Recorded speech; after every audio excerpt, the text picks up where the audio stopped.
নমস্কার মিষ্টি বন্ধুরা, তোমরা কেমন আছো? আশা করি ভালো আছো, আর আমি অনেক ভালো আছি। তোমাদের সাথে ছোট্ট একটা রেসিপি শেয়ার করতে এলাম। রেসিপিটা হলো ঝিঙে চচ্চড়ি। তো আমি যেহেতু বাইরে কাজ করি, সেজন্য আমি সেরকম রান্নাবান্না করার সুযোগ সুবিধা কিছুই পাই না। তো ছুটির দিনটাতে একটু আধটু চেষ্টা করি। তো পাশে যথারীতি শাশুড়ি মা দাঁড়িয়েই থাকেন, আর পাশ থেকে বলেই দেন, তারপর আমি সেগুলো ট্রাই করি। যেহেতু এই রান্নাবান্নাগুলো আগে কোনো দিনও করিনি, সেই জন্য আমার পক্ষে একা একা করা সম্ভব হয়ে ওঠে না। আর একবারে বলে দিলে মনে হয় যেন মাথার মধ্যে সব জগা খিচুড়ি পাকিয়ে গেছে। তো সেই জন্য মাকে বলি আস্তে আস্তে বলো, আমি আস্তে আস্তে করছি। তো চলো তোমাদের সাথে রেসিপিটা শেয়ার করি কীভাবে কী করছি না করছি। প্রথমে তেলটাকে গরম করে নিয়েছি, তার মধ্যে শুকনো লঙ্কা আর পাঁচফোড়ন একটু দিয়ে দিয়েছি সোমবার দেওয়ার জন্য। আর তারপর এর মধ্যে কেটে রেখেছি ঝিঙে, আলু, পেঁয়াজ, এইগুলো সব একসাথে কেটে কেটে রেখে দিয়েছিলাম। তো এগুলো একসাথেই তারপর তেলের মধ্যে ঢেলে দিয়েছি। দেওয়ার পরে লবণ আর হলুদ দিয়ে দিয়েছি, দিয়ে একটু নাড়াচাড়া করে নিয়েছি। নাড়াচাড়া করে নেওয়ার পর তারপর একটু ঢেকে দিলাম, তোমরা দেখতেই পেলে। তো এইভাবে বারবার ঢেকে দেবো, একটু তুলে তুলে আবার নাড়া দেবো।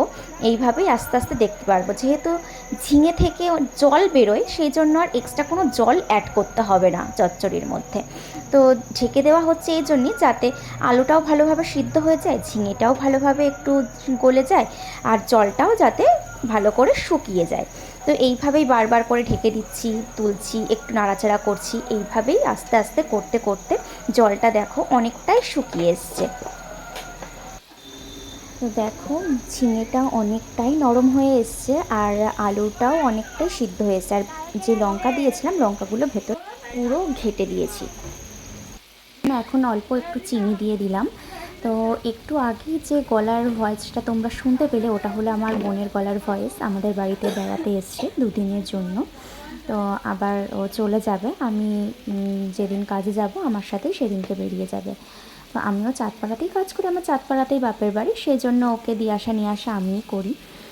আর এর মাঝে একটু গুঁড়ো দিয়ে দিলাম। এই গুঁড়োগুলো হলো কিছু কিছু জিনিস নিয়ে গুঁড়ো করা হয়েছে, যেমন গোলমরিচ, জিরে, আরও কিছু কিছু নিয়ে গুঁড়ো করে অনেক কিছু দিয়ে গুঁড়োটা করা হয়েছে। গুঁড়োটা দিলে অনেক টেস্ট হয় সবজি। তো সেই জন্য শাশুড়িমা বললে গুঁড়োটাও দিয়ে দাও, তাহলে দেখবে অনেকটা সুন্দর লাগবে, খেতে ভালো লাগবে।